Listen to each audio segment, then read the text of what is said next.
The garage door was open, just wide enough to feel wrong. Morning light spilled across the concrete like it didn't know it was trespassing on a crime scene.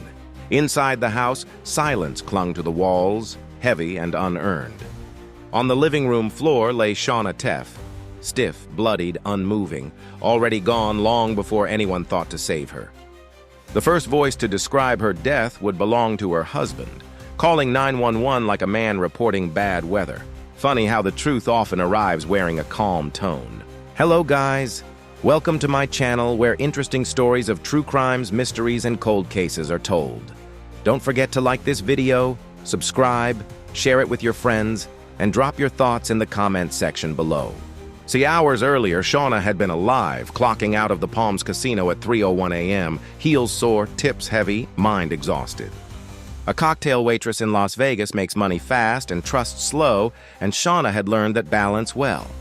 She drove home alone, entered through the garage, and walked into the dark without flipping on the lights, the universal sign of someone who thinks they're safe. That assumption lasted exactly as long as it took for a hammer to swing. Shauna's life hadn't always been this fragile.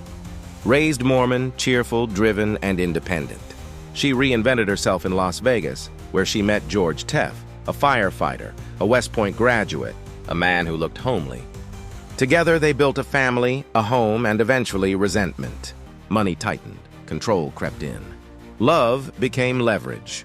Marriage counseling followed separation, which is usually how endings rehearse before the final act.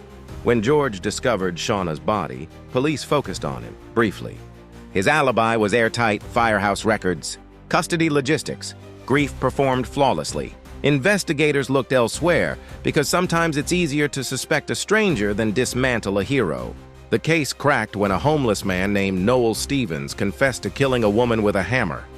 Blood-stained pants. DNA. But the real shock came from his phone. 87 calls to George in 1 month. Surveillance footage showed them buying a hammer together. Stevens admitted the burglary had been a rehearsal, the murder a paid job. The garage door left open was the signal. George fled after learning police knew the truth, slamming his truck into a barrier in a failed suicide attempt. He survived. Shauna didn't. In 2015, George Tef was convicted of first-degree murder and sentenced to life in prison. Their daughter grew up without a mother, and with the knowledge that monsters don't always look like monsters. Shauna trusted the wrong person. If you're still listening, don't let this become just another story you forget. Like, subscribe, and hit the notification bell for more daily real true crime documentary.